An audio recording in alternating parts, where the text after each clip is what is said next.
Béni sois-tu, Seigneur.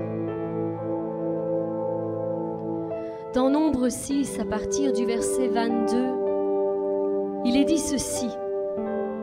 L'Éternel parla à Moïse et dit, parle à Aaron et à ses fils et dit, vous bénirez ainsi les enfants d'Israël et vous leur direz, que l'Éternel te bénisse, qu'il te garde, que l'Éternel fasse luire sa face sur toi et qu'il t'accorde la grâce.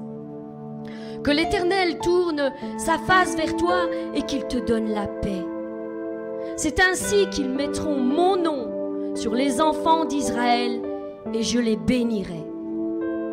Voici comment Dieu a parlé à ses serviteurs afin qu'ils bénissent le peuple de Dieu. Et c'est ainsi que nous-mêmes, nous voulons accorder avec cet ordre de Dieu. Et nous voulons bénir le peuple de Dieu dans toutes ses entreprises.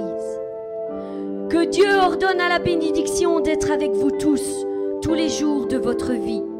Que le bonheur et la grâce vous accompagnent encore tout le long de cette année.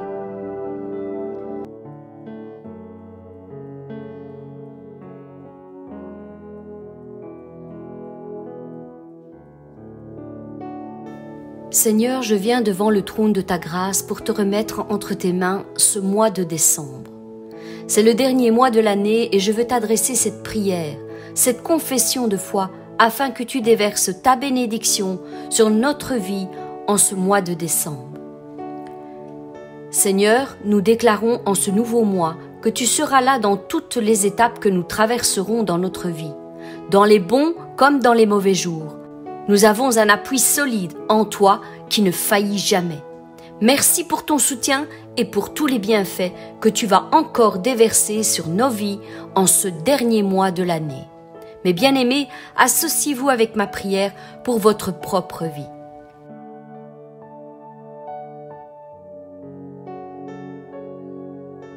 Décembre, c'est D. D comme décharger. Humiliez-vous donc sous la puissante main de Dieu afin qu'il vous élève au temps convenable et déchargez-vous sur lui de tous vos soucis, car lui-même prend soin de vous. Soyez sobre, veillez. Votre adversaire, le diable, rôde comme un lion rugissant, cherchant qui il dévorera.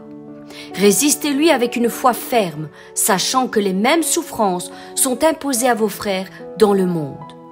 Le Dieu de toute grâce, qui vous a appelé en Jésus-Christ à sa gloire éternelle, après que vous aurez souffert un peu de temps, vous perfectionnera lui-même, vous affermira, vous fortifiera, vous rendra inébranlable. À lui soit la puissance au siècle des siècles. Amen. Seigneur, dans ce passage de l'Écriture, tu nous demandes de nous décharger sur toi de tous nos soucis. Tu nous demandes de nous débarrasser, de nous dépouiller de tout ce qui pèse sur nos épaules et sur nos consciences. De ne plus porter sur nos épaules le poids de nos problèmes ou de nos difficultés, de les déposer au pied de la croix, de ne plus s'occuper de tout cela, de ne plus même y penser. C'est vrai, il est important que nous apprenions à mettre tous nos soucis dans les mains de Dieu et de lui faire confiance une bonne fois pour toutes. Combien de fois nous portons le poids de certains problèmes des années durant? Et elles pèsent sur nos consciences, elles envahissent jour après jour nos pensées jusqu'à les saturer de cette pensée et de nous rendre incapables de penser à autre chose qu'à cela. Plus nous leur laissons de la place et plus elles s'enracinent en nous et deviennent indestructibles dans nos pensées. Elles produisent alors de mauvais fruits, non seulement dans nos pensées, mais aussi dans nos actions et dans nos paroles au quotidien. Oui, Seigneur, tu t'intéresses de près à tout ce qui me concerne et tu désires le meilleur pour moi. Tu désires m'aider dans toutes mes difficultés et porter le poids de tous mes soucis à ma place, pour soulager mes épaules, soulager mes pensées et ainsi me rendre la joie au quotidien. Tu désires nous rendre victorieux, aussi dans les domaines de la pensée, car l'ennemi rôde autour de nous pour nous faire tomber d'une manière ou d'une autre. C'est pourquoi tu nous conseilles de veiller et de lui résister avec une foi ferme, une foi qui ne vacille pas selon nos humeurs et nos émotions, selon les circonstances que nous traversons, mais avec une foi qui résiste à toute épreuve, une foi basée sur la confiance en toi, car celui qui s'attend à toi n'est jamais déçu. Tu voles à notre secours et tu nous donnes cette force de nous envoler au-dessus de nos épreuves et nos difficultés. Et ainsi, nous pouvons nous laisser emporter par le vent de l'esprit, loin du bruit de nos combats, loin de tous ces problèmes et ces difficultés. Et nous prenons notre envol ainsi comme l'aigle au-dessus des nuages. Nous avons alors une foi qui ne s'embarrasse pas des soucis de la vie au quotidien, mais qui dépose tout pour pouvoir être plus léger et prendre son envol. Oui Seigneur, tu prends bien soin de nous et tu nous perfectionnes par tes enseignements et tes conseils. C'est pourquoi nous voulons mettre en pratique chaque conseil que tu nous donnes, car nous savons qu'ils produiront un fruit éternel en nous, qui nous permettra de devenir inébranlables, comme tu nous l'as promis. Nous voulons nous attacher à cette parole qui dit que si tu t'occupes si bien des lys des champs et des oiseaux du ciel, à combien plus forte raison prendras-tu encore mieux soin de nous qui sommes tes enfants? Quelle que soit l'origine de nos soucis, que ce soit dans le domaine financier, que ce soit dans nos relations, dans le travail, dans la santé, avec nos enfants ou même tout autre problème, nous avons conscience que tu sais déjà comment tu vas gérer le problème à notre place si nous te le confions. C'est pourquoi je vous le dis, ne vous inquiétez pas de votre vie, de ce que vous mangerez, ni pour votre corps de quoi vous serez vêtus. La vie n'est-elle pas plus que la nourriture? Et le corps n'est-il pas plus que le vêtement? Regardez les oiseaux du ciel, ils ne sèment ni ne moissonnent, et ils n'amassent rien dans des greniers. Et votre Père céleste les nourrit. Ne valez-vous pas beaucoup plus qu'eux? Qui de vous, par ses inquiétudes, peut ajouter une coudée à la durée de sa vie? Et pourquoi vous inquiétez-vous au sujet du vêtement? Considérez comme croissent les lys des champs. Ils ne travaillent ni ne filent. Cependant, je vous le dis, que Salomon même, dans toute sa gloire, n'a pas été vêtu comme l'un d'eux. Si Dieu revêt ainsi l'herbe des champs, qui existe aujourd'hui et qui demain sera jetée au four, ne vous vêtira-t-il pas à plus forte raison, gens de peu de foi? Ne vous inquiétez donc point, et ne dites pas « que mangerons-nous, que boirons-nous, de quoi serons-nous vêtus ?» Car toutes ces choses, ce sont les païens qui les recherchent. Votre Père céleste sait ce que vous avez besoin. Cherchez premièrement le royaume et la justice de Dieu, et toutes ces choses vous seront données par-dessus.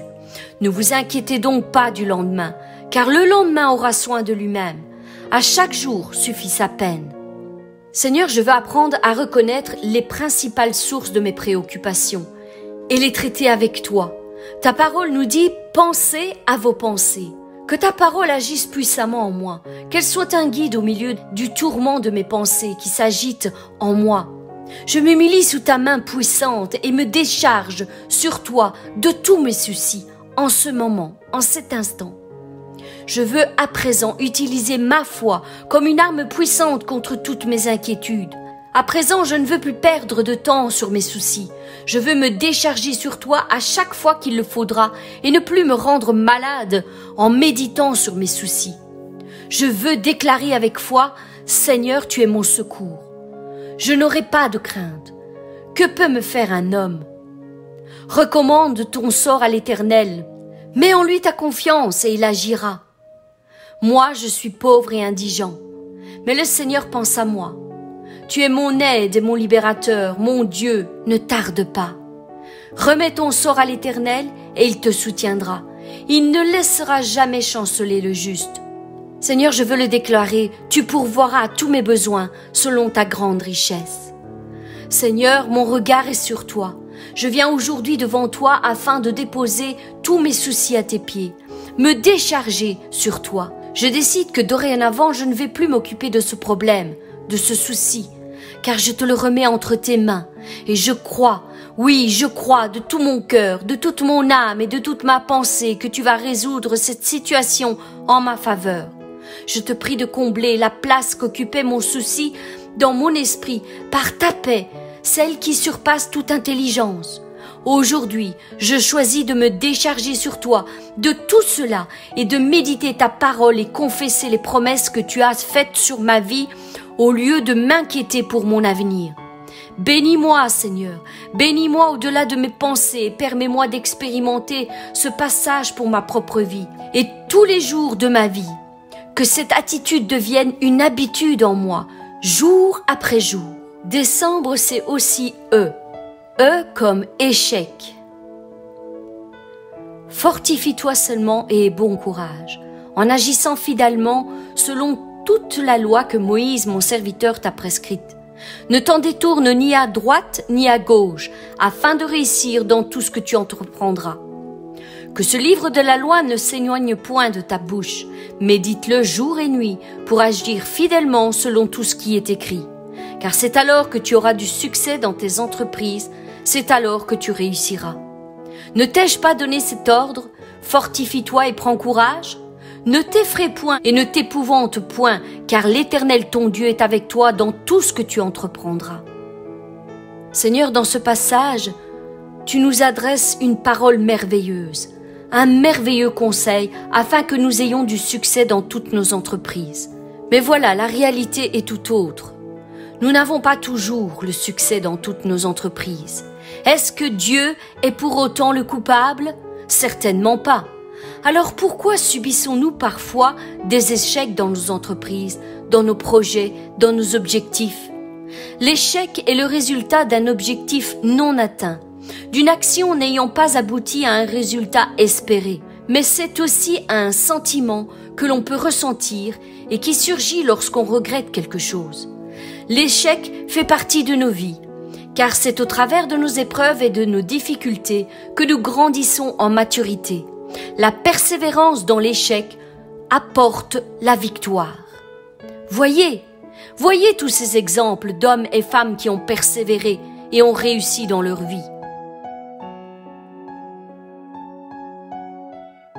Les personnes qui sont au sommet aujourd'hui ne sont pas arrivées là en enchaînant les succès. Souvent, ceux dont l'histoire a marqué les générations ont été confrontés à de nombreux obstacles, de nombreux échecs qui les ont forcés à travailler encore plus dur et à montrer encore plus de détermination que les autres. Mais bien-aimés, la prochaine fois que vous serez confrontés à vos propres échecs, souvenez-vous de leurs histoires et rappelez-vous que parfois l'échec n'est que la première étape vers le succès. Nous pouvons citer Bill Gates. Gates n'avait pas l'air destiné au succès après l'abandon de ses études à Harvard et le démarrage de sa première entreprise avec le cofondateur Microsoft Paul Allen, qui s'est révélé un échec cuisant. Bien que cette idée n'a pas fonctionné au début, le travail de Gates a lui plus tard porté ses fruits en créant l'empire Microsoft. Walt Disney. Aujourd'hui, Disney fait des milliards avec ses produits dérivés, ses films et ses parcs à thème à travers le monde entier. Mais Walt Disney lui-même avait eu un début de saison difficile. Il a été congédié par un éditeur de journaux qui dit qu'il manquait d'imagination et n'avait pas de bonnes idées. Après cela, Disney a lancé un certain nombre d'entreprises qui n'ont pas duré très longtemps et qui ont pris fin avec des faillites et des échecs. Cependant, il a continué et n'arrêta pas de tenter sa chance et finalement a bien trouvé la recette du succès. Que dirions-nous encore pour Albert Einstein? La plupart d'entre nous prennent le nom d'Einstein comme synonyme de génie, mais il n'a pas toujours fait preuve d'une telle faculté. Einstein n'a pas parlé jusqu'à l'âge de 4 ans et n'a pas lu jusqu'à l'âge de 7 ans. Ce qui fit penser à ses professeurs et à ses parents qu'il avait une déficience mentale et qu'il était lent et antisocial. Finalement, il a été expulsé de l'école et a été refusé à l'admission de l'école polytechnique à Zurich. Cela lui a pris un peu plus de temps que prévu, mais la plupart des gens sont d'accord sur le fait de dire qu'il s'est bien rattrapé sur la fin, remportant le prix Nobel et changeant le visage de la physique moderne à tout jamais. Que dire encore pour Isaac Newton? Newton était sans aucun doute un génie quand il s'agissait de mathématiques. Mais il a eu quelques défaillances au départ. Il n'a jamais été particulièrement bon élève à l'école et une fois mis en charge de l'exploitation de la ferme familiale, il a échoué si lamentablement qu'un oncle l'a pris en charge et l'a envoyé à Cambridge où il a finalement fleuri et est devenu le savant que nous connaissons aujourd'hui. Nous pourrions aussi citer Thomas Edison. Dans ses premières années, les enseignants ont dit qu'Edison était trop stupide pour apprendre quoi que ce soit. Sa carrière professionnelle n'était pas mieux, ayant été congédié de ses 2 premiers emplois pour ne pas être productif. Même en tant qu'inventeur, Edison a fait 1000 tentatives infructueuses afin d'inventer l'ampoule électrique. Nous pourrions aussi citer Winston Churchill ou Abraham Lincoln ou encore Harrison Ford. Dans son premier film, les producteurs ont dit qu'Harrison Ford n'avait pas l'étoffe d'une star. Aujourd'hui, avec de nombreux succès à son actif, des interprétations mémorables de personnages comme Han Solo ou Indiana Jones et une carrière qui s'étend sur des décennies, Ford peut fièrement montrer qu'il a une étoffe de star. Il ne s'est pas arrêté à ses échecs, il a continué pour faire de lui ce qu'il est aujourd'hui. Nous pourrions aussi citer de nombreuses personnes célèbres comme Fred Astaire, Charlie Chaplin, Marilyn Monroe, Oliver Stone, ou encore Vincent Van Gogh, Steven Spielberg, Stephen King, Monet, ou encore Wolfgang Amadeus Mozart, Elvis Presley, les Beatles, Beethoven. Ou dans le monde de l'athlétisme, nous pourrions aussi citer Michael Jordan ou Stan Smith. L'attitude que nous avons lors des événements qui traversent nos vies est un facteur les plus déterminants dans nos réussites personnelles, professionnelles ou familiales. Une bonne attitude libérera la puissance de Dieu dans notre vie. Mais au contraire, une mauvaise attitude limitera l'intervention de Dieu dans nos vies. Au reste, mes frères, réjouissez-vous dans le Seigneur. Je ne me lasse point de vous écrire les mêmes choses, et pour vous, cela est salutaire.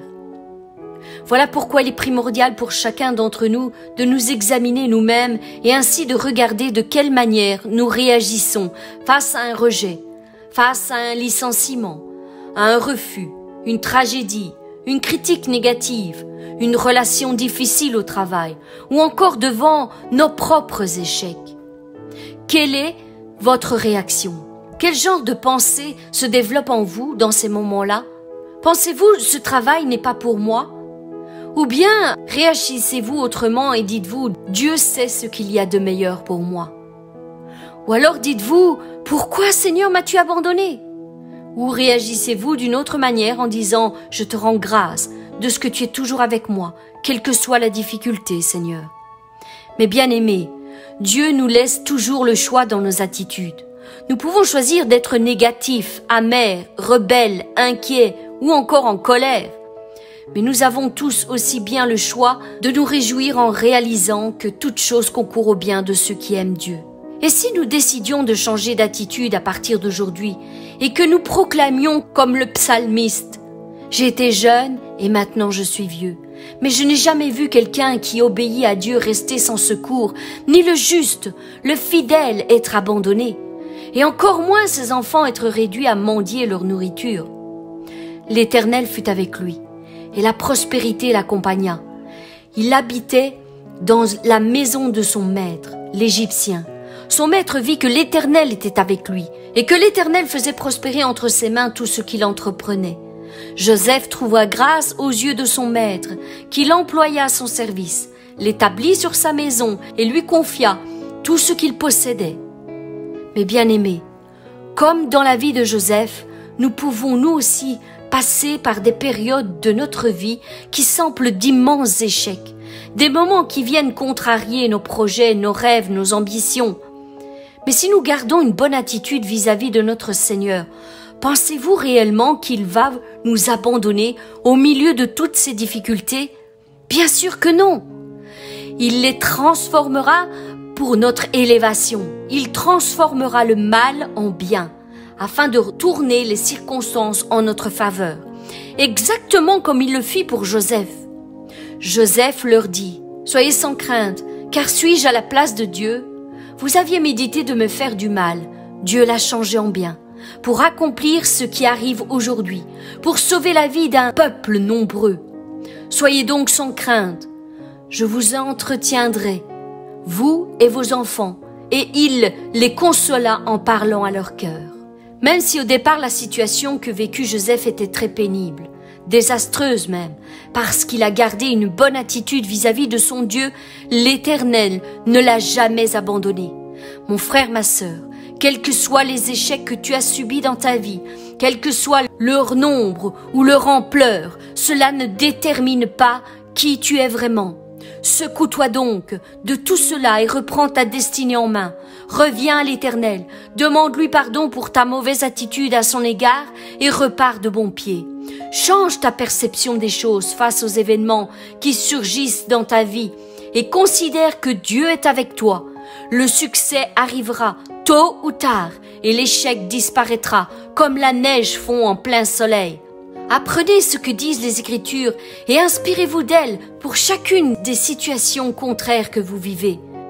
Josué et Caleb trouvaient Dieu si grand que tout le reste semblait si minuscule à leurs yeux. Les 10 espions de Canaan le voyaient si petit que les géants semblaient si immenses. Résultat, Josué et Caleb l'ont adoré, tandis que les 10 espions l'ont accusé. Mais bien-aimés, nous avons constamment le choix devant nos yeux, adorer ou accuser, croire ou douter, bénir ou maudire, obéir ou désobéir. Dieu vous laissera toujours le choix. La bonne attitude vous donnera de l'altitude et la mauvaise attitude vous clouera au sol et vous fera subir échec sur échec. Dieu désire vous voir adopter une bonne attitude à son égard, quelles que soient les situations que vous vivez. Il n'interviendra pas dans une situation de détresse parce que vous pleurez ou parce que vous n'en pouvez plus. Tout dépend de l'attitude que vous décidez d'avoir dans cette situation.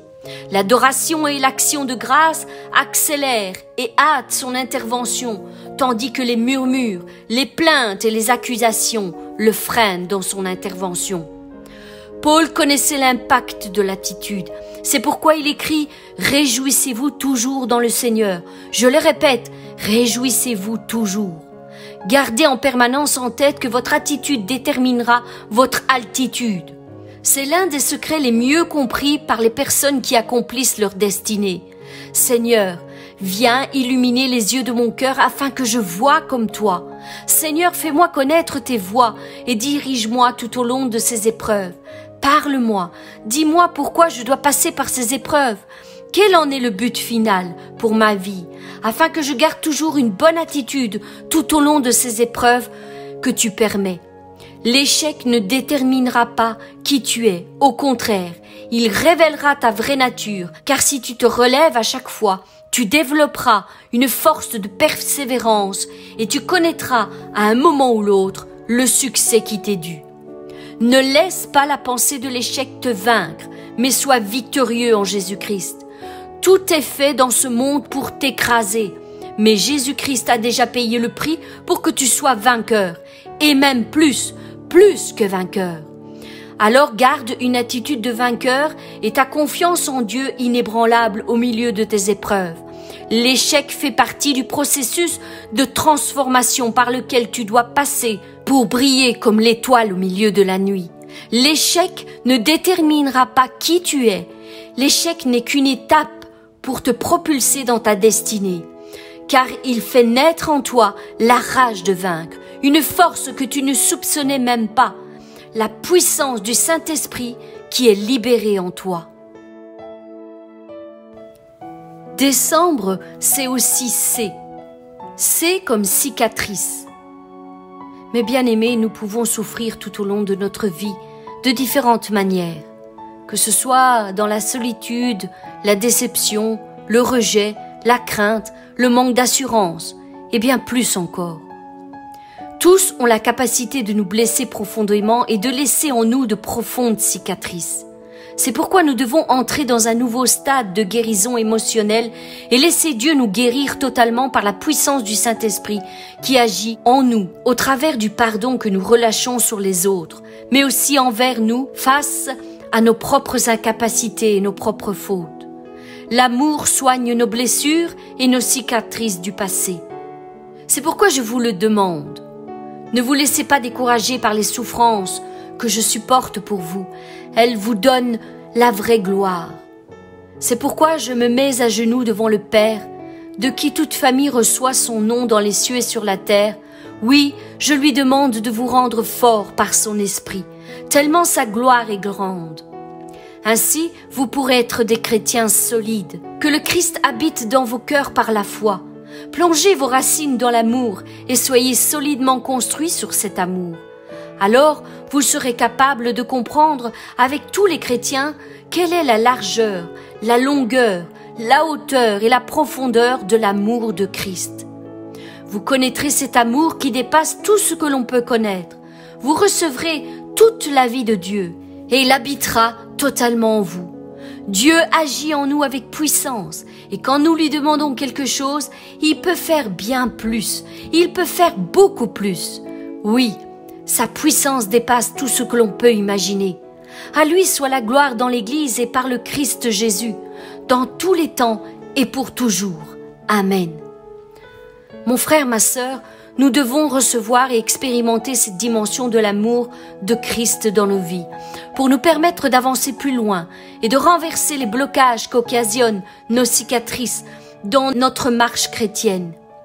Nous devons enclencher le processus de guérison que Dieu nous propose, car avant de pouvoir dépasser notre souffrance et apprendre à aimer et à pardonner les autres, nous devons d'abord connaître la profondeur de l'amour que Dieu a en réserve pour chacun d'entre nous. Car alors que nous recevons son amour, la guérison commence à s'opérer dans notre cœur et la puissance de sa vie va commencer à nous remplir pleinement dans tous les domaines de notre vie.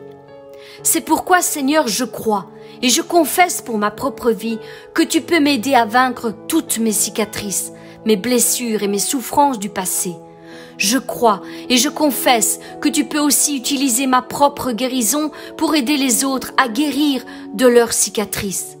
Bénis-moi, Seigneur, afin que moi-même j'en bénisse d'autres en retour. Guéris-moi, Seigneur, afin que je puisse moi-même témoigner de ton immense amour et guider mes frères et sœurs sur leur chemin de guérison. Seigneur, aide-moi à connaître véritablement l'amour que Christ a pour moi et remplis-moi de la plénitude de ta vie, de ta puissance au nom de Jésus-Christ. Seigneur, viens, guéris toutes mes cicatrices du passé et du présent. Déverse ton huile précieuse sur chacune d'entre elles, afin qu'elles ne soient plus des plaies ouvertes qui s'infectent et qui infectent mon âme et l'empêchent d'être pleinement guérie. Moi aussi je veux être capable de déclarer avec tous les saints: louez l'Éternel, car il est beau de célébrer notre Dieu, car il est doux, il est bienséant de le louer. Louez l'Éternel. L'Éternel rebâtit Jérusalem. Il rassemble les exilés d'Israël. Il guérit ceux qui ont le cœur brisé et il panse leurs blessures. Oui, il guérit ceux qui ont le cœur brisé, qui ont des cicatrices, et il panse chacune de leurs blessures. L'Éternel est près de ceux qui ont le cœur brisé, et il sauve ceux qui ont l'esprit dans l'abattement. Je dis: Éternel, aie pitié de moi. Guéris mon âme, car j'ai péché contre toi. Aie pitié de moi, Éternel, car je suis sans force.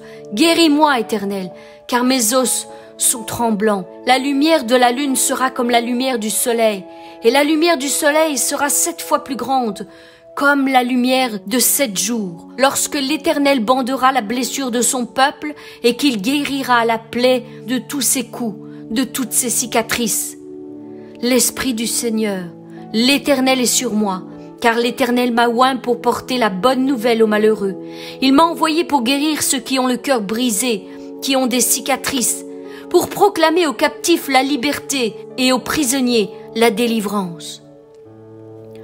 Ô Éternel, ouvre mes lèvres, et ma bouche chantera tes louanges. Non, tu ne veux pas de sacrifice. Même si je t'offre un animal entier, il ne te fera pas plaisir. Mon sacrifice, ô Dieu, c'est moi-même, avec mon orgueil brisé. Ô Dieu, tu ne refuses pas de regarder un cœur complètement brisé. Sois bon, Seigneur, envers moi, et fais-moi du bien. Reconstruis mes murs, restaure ma vie, Restaure mon âme et guéris-moi de toutes mes cicatrices. Car ainsi tu m'as parlé, toi dont la demeure est éternelle et dont le nom est saint. Je demeure dans les lieux élevés et dans la sainteté, mais je demeure aussi avec l'homme accablé et l'opprimé, celui dont l'esprit est humilié et abattu. Je veux rendre la vie à ceux qui ont le cœur accablé et opprimé. Je veux rendre la vie à ceux qu'on écrase. Toutes ces choses, ma main les a faites, et toutes l'ont reçu l'existence, dit l'Éternel. Voici sur qui je porterai mes regards, sur celui qui souffre et qui a l'esprit abattu, sur celui qui craint ma parole. Je chercherai de nouveau celui qui est perdu et je ramènerai celui qui s'est égaré. Je panserai les blessures, les cicatrices de celui qui est blessé. Je guérirai toutes ces cicatrices et je fortifierai celui qui est malade. Mon fils, ma fille, aie confiance en moi, car je prendrai soin de toi jusqu'à la fin de tes jours. Souviens-toi que moi aussi j'ai des cicatrices qui témoignent de mon grand amour à ton égard. Les miennes ne pourront jamais être effacées, elles sont éternelles et laissent une empreinte de génération en génération en souvenir de mon grand sacrifice pour l'humanité tout entière. Mes cicatrices prouvent ma grande bonté à ton égard. Mes cicatrices sont gravées sur mes mains à tout jamais et me rappellent sans cesse le prix que j'ai payé pour te racheter de tes péchés, pour avoir le privilège de jouir de ta présence à mes côtés pour l'éternité. Mes cicatrices me rappellent chaque jour que je t'ai préparé une place là-haut avec moi pour l'éternité. Mes cicatrices me rappellent sans cesse combien tu es précieux, tu es précieuse pour moi. Mon enfant, sache que je ne détournerai jamais mon regard de toi, car je t'ai promis que je prendrai bien soin de toi. Décembre, c'est aussi eux comme essuyer nos larmes. Il essuiera toutes les larmes de leurs yeux, et la mort ne sera plus. Et il n'y aura plus ni deuil, ni cri, ni douleur, car les premières choses ont disparu. Et celui qui est assis sur le trône dit « Voici, je fais toutes choses nouvelles ». Et il dit « Écris, car ces paroles sont certaines et véritables ». Et il me dit « C'est fait, je suis l'alpha et l'oméga, le commencement et la fin. À celui qui a soif, je donnerai de la source de l'eau de la vie, gratuitement. Celui qui vaincra héritera ces choses. Je serai son Dieu et il sera mon fils, elle sera ma fille.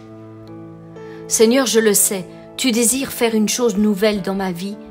Comme il est écrit, ce sont des choses que l'œil n'a point vues et que l'oreille n'a point entendues et qui ne sont point montées au cœur de l'homme, des choses que Dieu a préparées d'avance pour ceux qui l'aiment.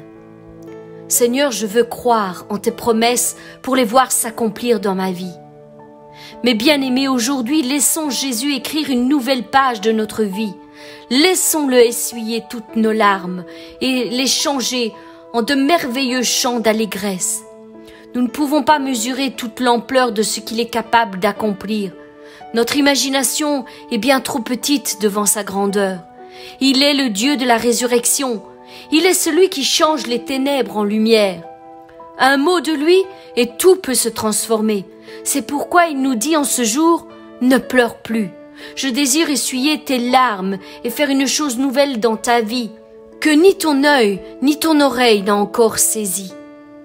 Mais bien-aimés, l'une des plus merveilleuses déclarations que Christ ait laissées est contenue dans ce passage, et il nous dévoile son plan de restauration pour nos vies. Il nous a envoyé cette parole de consolation pour rendre force et courage à nos âmes abattues.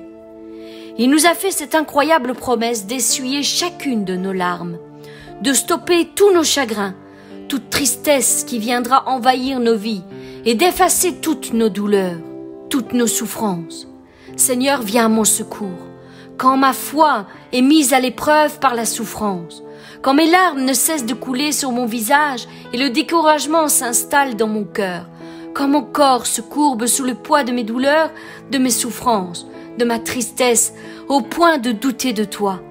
Viens essuyer toutes mes larmes, console mon cœur et ravive ma joie, même au milieu de mes tempêtes. Oui, Seigneur, je le déclare, Je crois et je confesse que tu accompliras cette merveilleuse promesse quand nous viendrons te rejoindre un jour là-haut, mais que tu le fais déjà ici et maintenant, car tu es déjà à mes côtés dans toutes mes afflictions présentes. Je m'attends à toi, je veux m'attendre à toi tous les jours de ma vie, afin de vivre chaque jour ta consolation dans mes afflictions. Seigneur, viens en cet instant et essuie chacune de mes larmes. Seigneur, tu comptes les pas de ma vie errante et tu recueilles mes larmes dans ton outre. Ne sont-elles pas toutes inscrites dans ton livre? Aie pitié de moi, Éternel, car je suis dans la détresse. J'ai le visage, l'âme et le corps usés par le chagrin.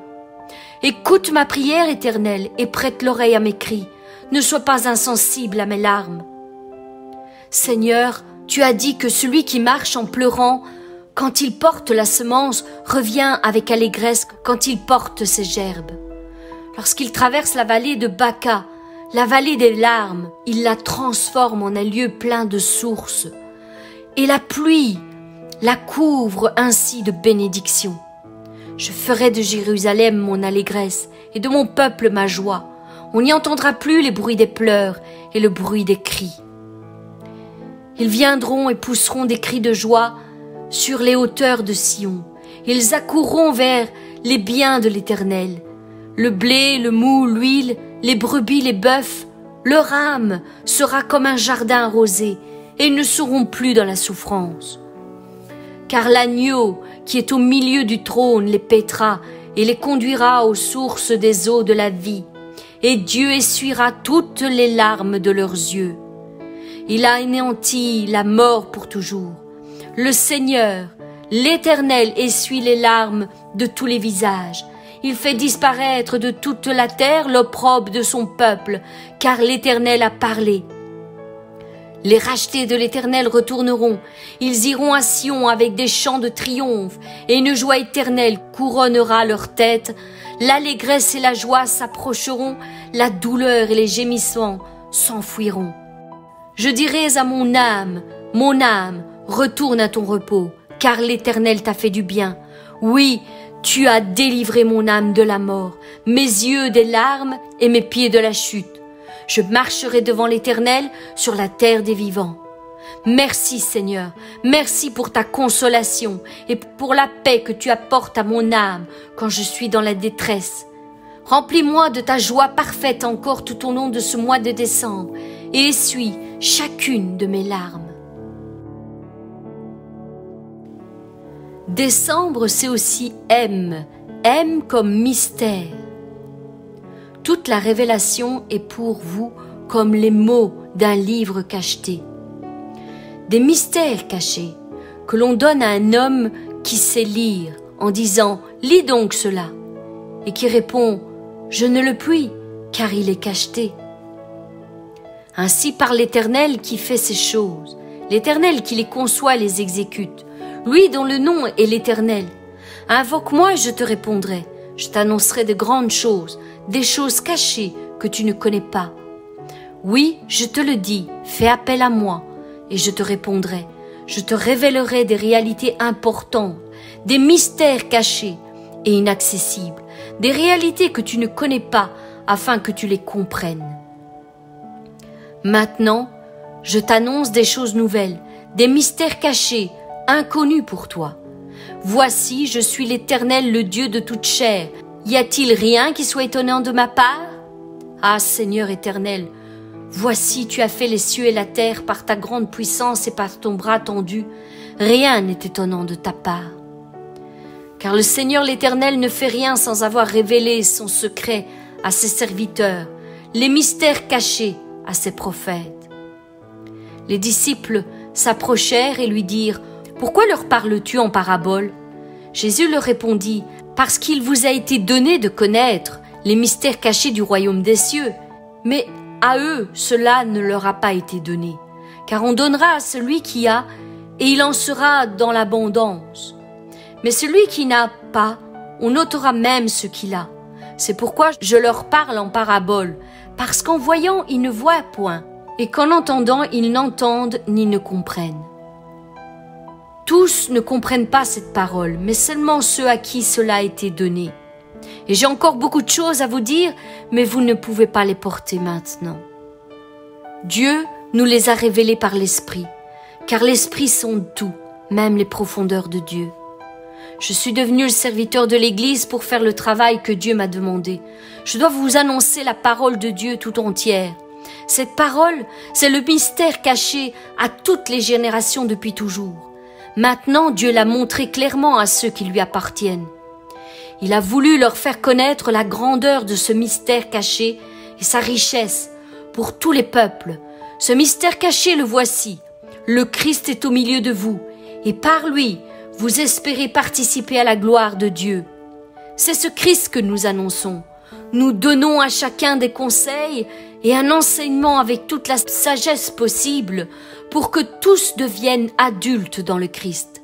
C'est pourquoi je travaille et je lutte avec la force du Christ qui agit en moi avec puissance, afin que chacun d'entre vous ait le cœur rempli de consolation, que vous soyez unis dans l'amour et enrichis d'une pleine intelligence pour connaître le mystère caché de Dieu, à savoir Christ.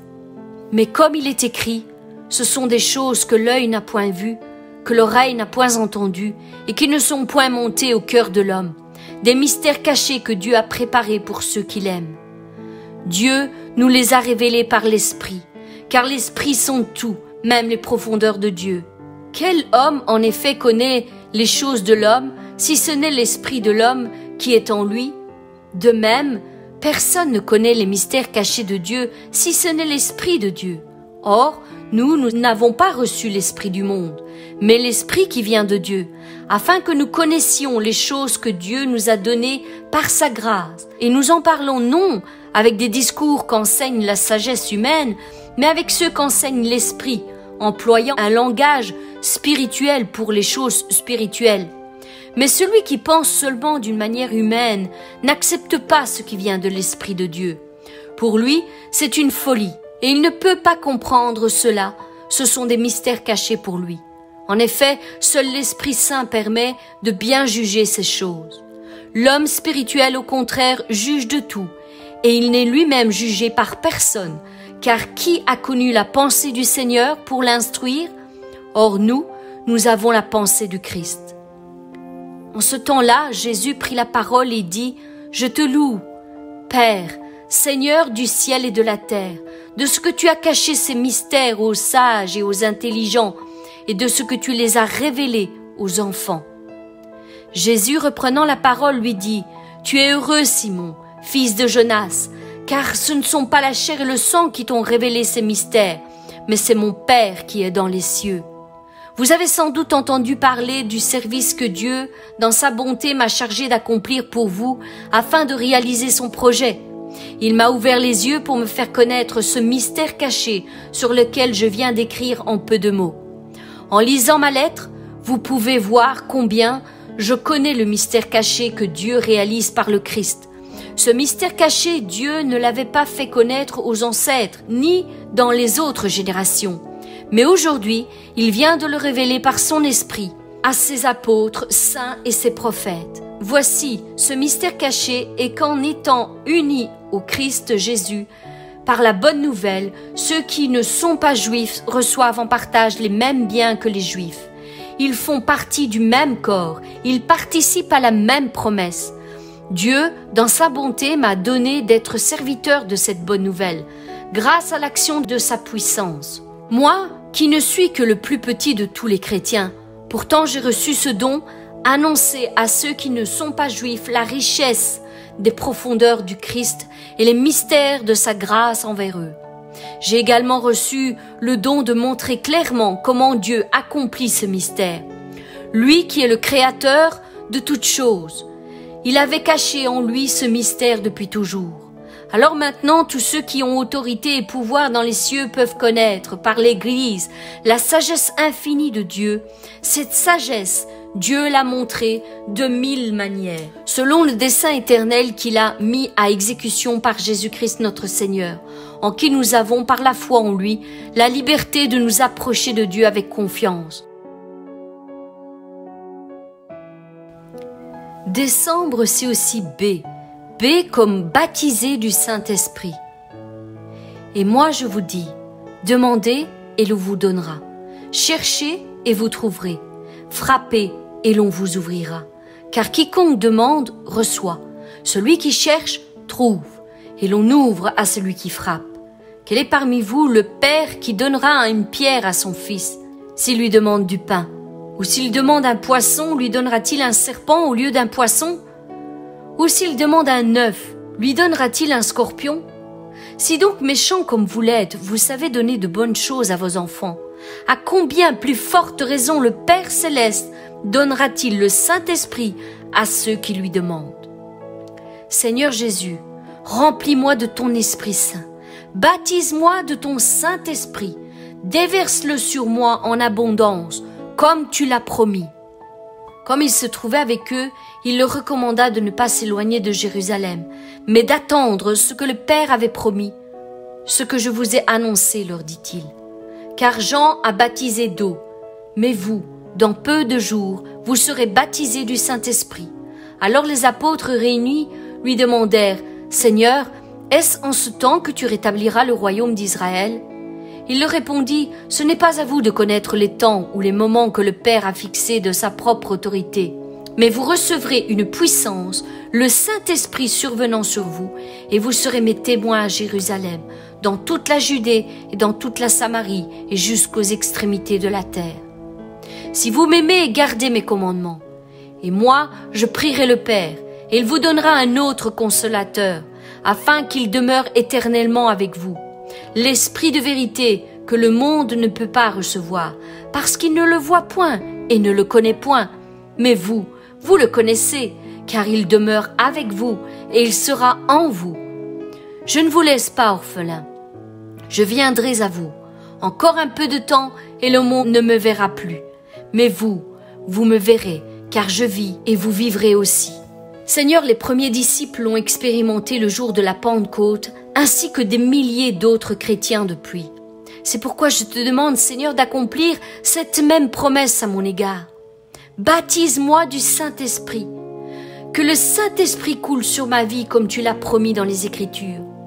Seigneur Jésus, sers-toi de ma voix, que la plénitude du fruit de l'Esprit grandisse en moi afin que ma vie soit un témoignage pour toi et que mes paroles, mes actes et mes pensées te glorifient. Prends ma vie tout entière, je me donne complètement à toi. Saint-Esprit, établis ta demeure en moi. Seigneur, tu nous as enseigné que la vie de l'Esprit est le secret des vrais disciples. Et ta promesse s'accomplit lorsque nous suivons tes directives pour le recevoir. Ton esprit se manifeste verbalement, par le parler en langue et parfois même des prophéties parmi l'assemblée. Il est déversé pour l'édification du corps de Christ. Le baptême du Saint-Esprit reste pour chaque disciple le plus grand jour de leur vie chrétienne, une étape déterminante dans l'efficacité de leur service auprès de ton peuple. Oui, Seigneur, baptise-moi de ton Saint-Esprit et remplis-moi de l'amour du Père.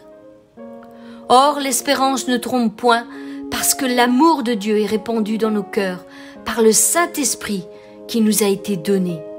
Seigneur, baptise-moi du Saint-Esprit et remplis-moi de force, d'assurance et de courage pour la suite de mon voyage ici-bas et pour la victoire face à tous mes combats. Tu dresses devant moi une table en face de mes adversaires. Tu oins d'huile ma tête et ma coupe déborde.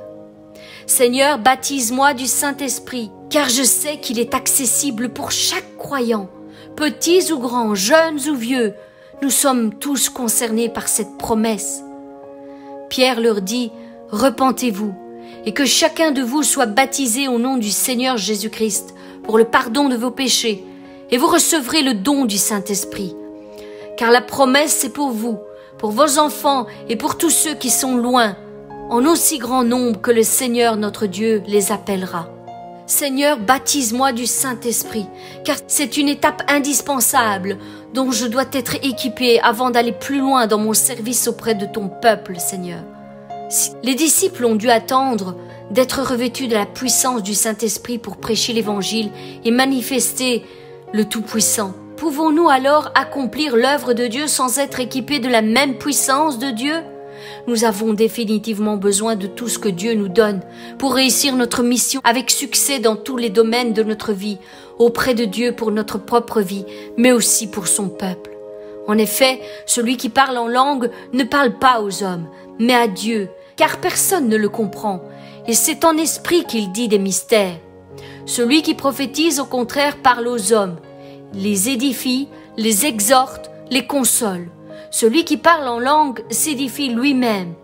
Celui qui prophétise édifie l'Église. Aujourd'hui, plus d'un demi-milliard de personnes sur cette terre ont fait l'expérience de ce don incroyable et s'en réjouissent. Jésus, tu nous l'as promis avant de partir et voilà encore une promesse qui s'accomplit au jour d'aujourd'hui. Cependant, je vous le dis, c'est la vérité. Il vous est avantageux que je m'en aille, car si je ne m'en vais pas, le Consolateur ne viendra pas vers vous. Mais si je m'en vais, je vous l'enverrai.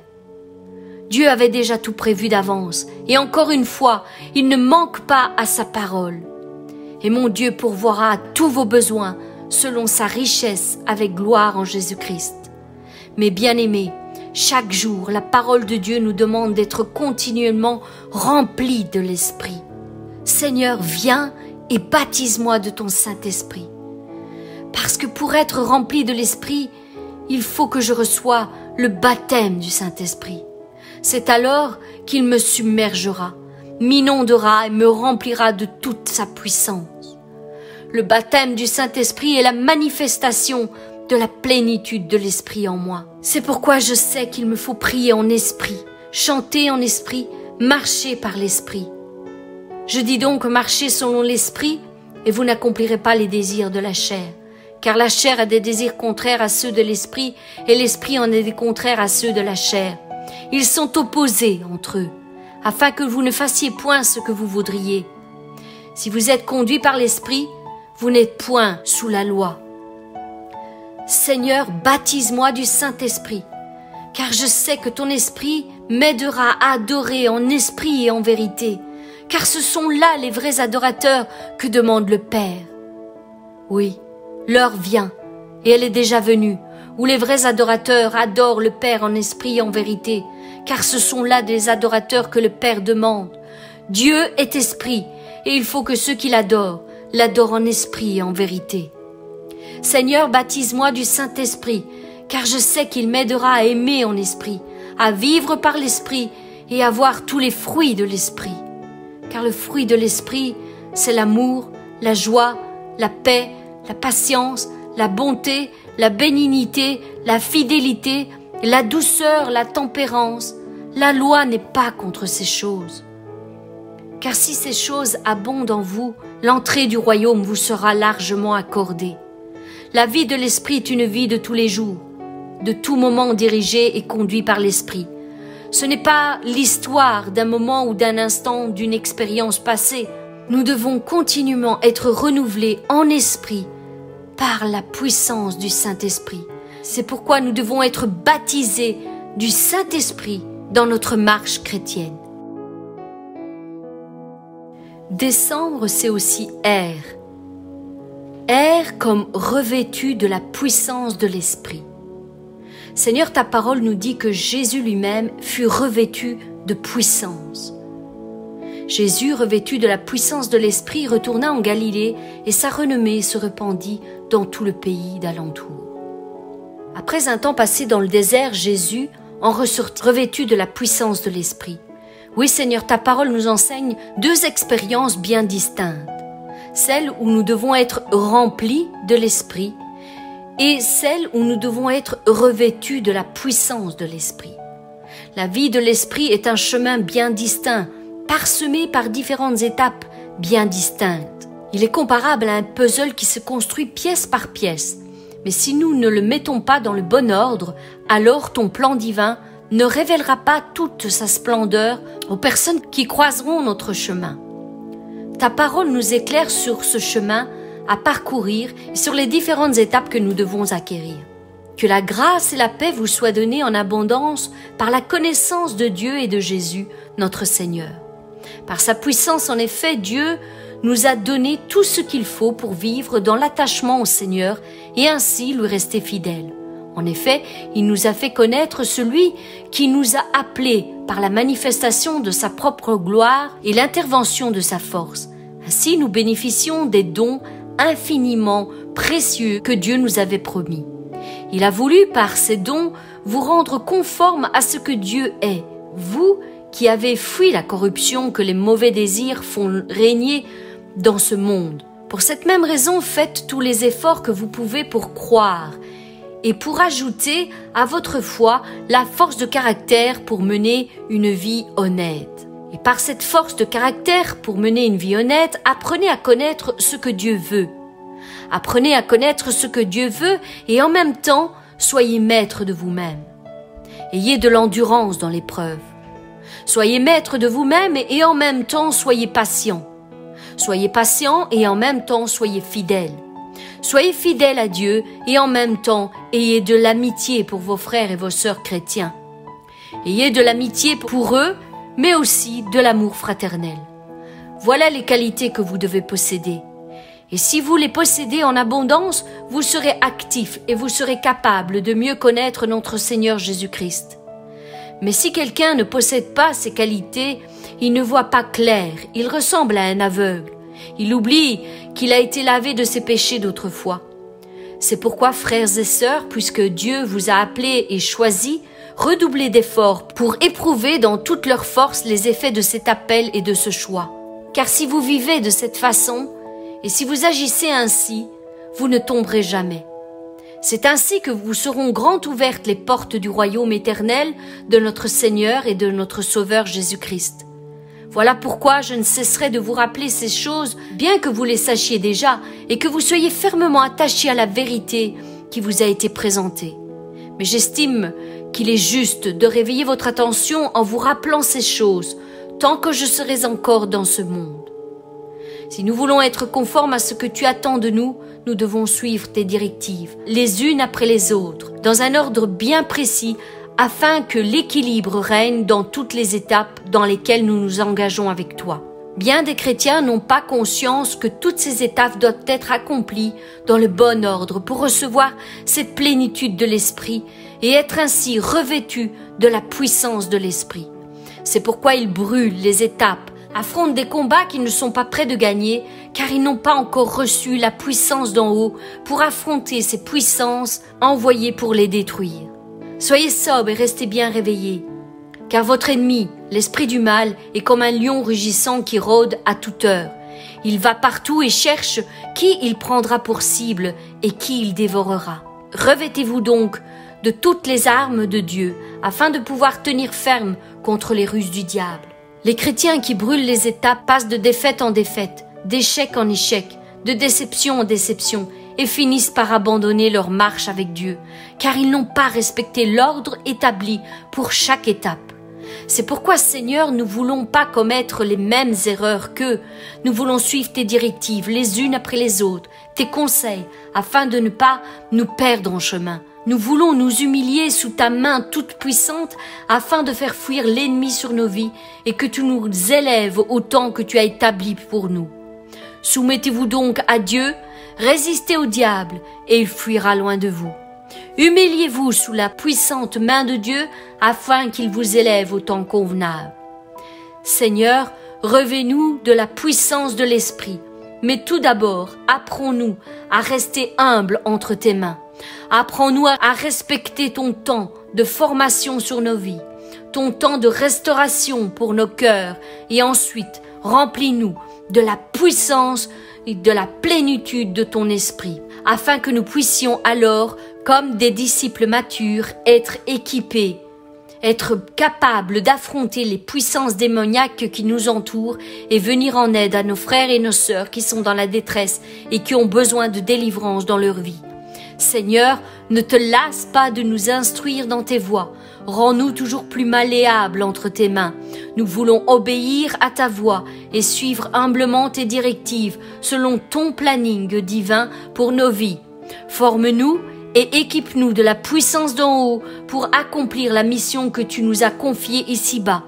Revêt-nous de la puissance de l'Esprit et couvre-nous de ton onction afin que nous soyons des témoins puissants pour ta gloire dans le nom de Jésus. Décembre, c'est aussi E comme excellence. Nous portons ce trésor dans des vases de terre afin que l'excellence de cette puissance extraordinaire soit attribuée à Dieu et non à nous. Seigneur, tu as déposé en chacun d'entre nous l'excellence. Il n'y a rien de comparable sur cette terre. Ton esprit est de loin ce que nous avons reçu de meilleur. Merci pour l'excellence qui réside en nous.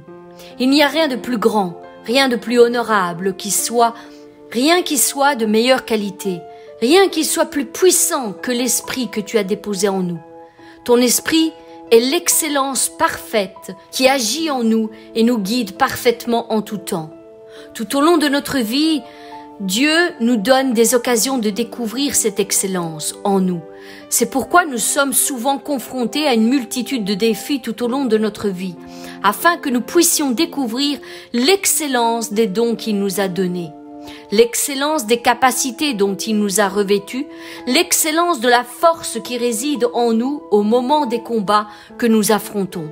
Nous devons prendre conscience que Dieu demeure au contrôle dans les moindres détails de notre vie. Il n'est jamais en avance sur ses plans à notre égard, mais il n'est jamais non plus en retard. Rien ne le surprendra, rien ne le déstabilisera, rien n'échappe à son regard, rien n'échappe à son contrôle. Lorsque nous passons par des circonstances imprévues dans nos vies, Dieu avait déjà la solution pour les résoudre. Son esprit est de loin l'excellence suprême qui agit dans nos vies. Mon frère, ma sœur, tu te sens peut-être insignifiant et incapable au jour d'aujourd'hui face à ce défi dans lequel tu es engagé.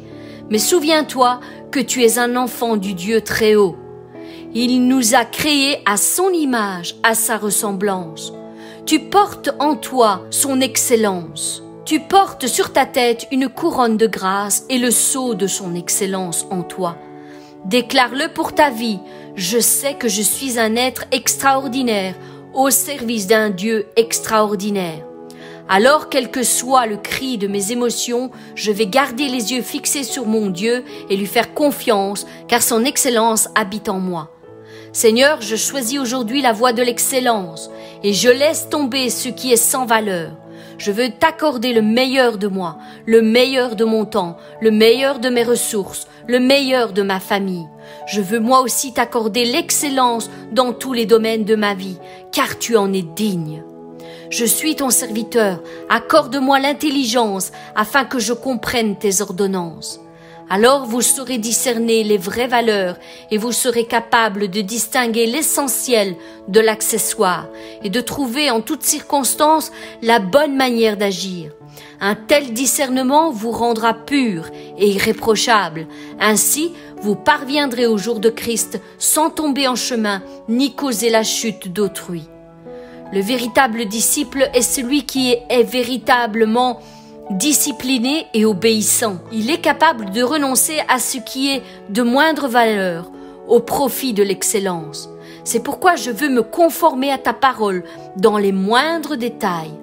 Et je refuse de marcher dans la médiocrité tout au long de ma vie chrétienne. Maudit soit celui qui fait l'œuvre de l'Éternel avec négligence, as-tu dit. Tu n'es pas un Dieu médiocre. Et tu ne mérites pas que l'on t'offre la médiocrité dans toutes nos actions à ton égard. L'histoire de Caïn et Abel nous relate combien tu méprises la médiocrité. Tu mérites l'excellence dans tous les domaines. Bien trop souvent, nous entendons certains chrétiens déclarer « Je ne suis pas doué, je ne saurais jamais faire ceci ou cela, je suis trop vieux, trop vieille pour apprendre, je fais comme j'ai l'habitude, tant pis si ce n'est pas terrible. » C'est déjà bien assez pour mon âge. J'ai horreur des changements. Dieu sait toutes choses. Je n'ai pas le temps de faire mieux. Je n'ai pas le temps de faire plus. Je fais ce que je peux. Et pour le reste, les autres s'en occuperont. Toutes ces déclarations semblent anodines pour certains. Mais en réalité, elles dévoilent la médiocrité d'une mauvaise volonté à vouloir évoluer et changer entre les mains de Dieu. En fait, c'est comme si ces personnes déclaraient « Je n'ai pas vraiment envie de m'améliorer, de faire plus d'efforts que ça. Je dépense mon temps pour les choses de Dieu et tant pis si le résultat est un peu décevant. Pour moi, c'est suffisant. Ce que je fais n'est ni bien ni mal, c'est juste médiocre, voire même approximatif, et juste suffisant, mais je m'en satisfais par manque de motivation, par flemme ou par toute autre raison connue ou inconnue. Mais bien-aimés, nous ne devons pas mener une vie médiocre pour notre Dieu. Lui-même a tout donné pour nous. Il s'est dépouillé tout entier. Il ne nous a pas offert un salut médiocre, un sacrifice à demi-mesure. Il n'a pas juste versé quelques gouttes de son sang. Il n'a rien retenu pour lui-même, mais il s'est offert tout entier en nous faisant don de l'excellence de toute sa vie entière.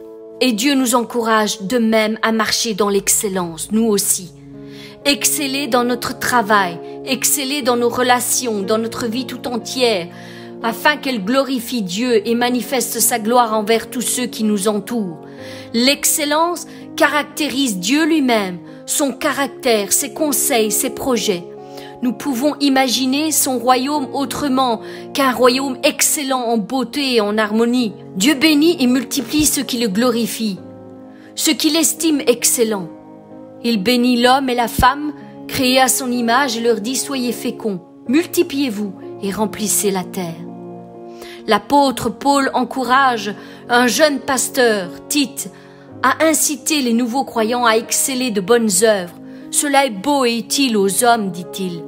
Cette parole est certaine et je veux que tu insistes là-dessus afin que ceux qui ont cru en Dieu s'appliquent à exceller dans les bonnes œuvres.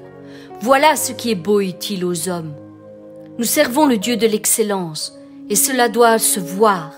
Pensez-vous sincèrement que la médiocrité dans votre vie témoigne du véritable amour que vous portez pour Dieu? Et pensez-vous qu'elle fasse envie aux non-croyants de s'approcher de Dieu? Pensez-vous que la médiocrité donne envie de connaître et de servir le vrai Dieu? Que nos relations, notre style de vie, nos repas, nos loisirs, nos chants, nos témoignages, nos prédications, nos enseignements, nos prières, notre accueil, mais aussi nos biens, nos foyers, notre vie tout entière tendent à l'excellence, mes bien-aimés. Et là, nous donnerons envie aux non-croyants de s'approcher de lui. Que notre vie reflète la véritable nature de notre Dieu. Car nous ne pouvons pas témoigner d'un Dieu excellent si nous menons une vie médiocre devant lui. C'est vrai, nous ne sommes pas parfaits du jour au lendemain, et tout ce que nous entreprendrons ne sera pas excellent du jour au lendemain. Mais une chose est certaine, c'est que ceux qui exercent au jour d'aujourd'hui un ministère dans l'excellence n'y sont pas arrivés du jour au lendemain. Ils ont dû se battre pour s'améliorer jour après jour. Ils ont dû apprendre à l'école de Dieu, se relever de nombreuses défaites, subir de nombreux échecs avant de pouvoir arriver à ce qu'ils sont aujourd'hui. Ce sont des hommes et des femmes de grande valeur, car ils n'ont pas abandonné devant la moindre difficulté qui a traversé leur chemin. Ils ne se sont pas trouvés toutes sortes d'excuses pour fuir leurs responsabilités. Ils ont affronté chaque défi, sachant que leur Dieu était digne de recevoir l'excellence, le meilleur de leur service. Ils ont monté une marche à la fois pour se retrouver aujourd'hui au sommet de la montagne. Ils ont été éprouvés dans leur foi, dans leur persévérance, dans leur ministère, dans leur amour et dans tous les domaines de leur vie pour être qualifiés pour le service. Mon frère, ma sœur, l'excellence est la première marche que tu dois offrir à Dieu dans ton service si tu veux accomplir de grandes choses avec lui. Dieu ne qualifie pas les médiocres car il ne reflète pas sa vraie nature. Mon frère, ma sœur, je prie afin que tu reçoives la puissance du Saint-Esprit, la force et la volonté de servir ton Dieu dans l'excellence chaque jour de ta vie. Que l'excellence soit ton partage dans tous les domaines de ta vie, afin que tu témoignes par ton attitude et ta persévérance de la réelle grandeur de ton Dieu. Seigneur, je veux te remettre ce mois de décembre entre tes mains. Ce dernier mois de l'année va clôturer une année bénie dans tous les domaines de nos vies. Je te remercie car tu as été fidèle envers moi et les miens. Tu n'as pas manqué de me guider, de me diriger dans toutes mes décisions, de me consoler, de m'enseigner sur bien des domaines dans ma vie spirituelle. Oui, tu as été fidèle, Seigneur, pour moi. Seigneur, merci parce qu'en ce mois de décembre, j'ai pu me décharger de tous mes soucis sur toi. Tu as allégé le poids que je portais sur mes épaules. Merci car tu as remplacé tous mes échecs par des victoires. Tu as pansé chacune de mes cicatrices du passé et tu as mis un baume afin qu'elles guérissent par ton immense amour. Seigneur, merci car tu as essuyé toutes les larmes de mes yeux et tu les as remplacées par des cris de joie. Merci car tu m'as encore révélé des mystères cachés, des choses que je ne connaissais pas. Tu m'as baptisé de ton Saint-Esprit et tu m'as revêtu de ta puissance. Merci car maintenant je suis capable de marcher dans l'excellence dans toutes mes voies afin que mon témoignage soit véritable auprès des non-croyants. Bénis-nous encore tout au long de cette année et déverse sur nous l'onction de ton esprit sans aucune mesure, au nom puissant de Jésus. Amen. Je reconnais que la parole de Dieu est une puissance pour celui qui la proclame. Elle détient tout pouvoir et toute autorité sur le monde naturel et spirituel. C'est pourquoi je veux la proclamer tous les jours de ma vie. Je proclame que désormais je reçois les bénéfices d'une vie bien réglée selon la parole de Dieu et que la main de mon Dieu agira toujours en ma faveur, car je suis son enfant bien-aimé.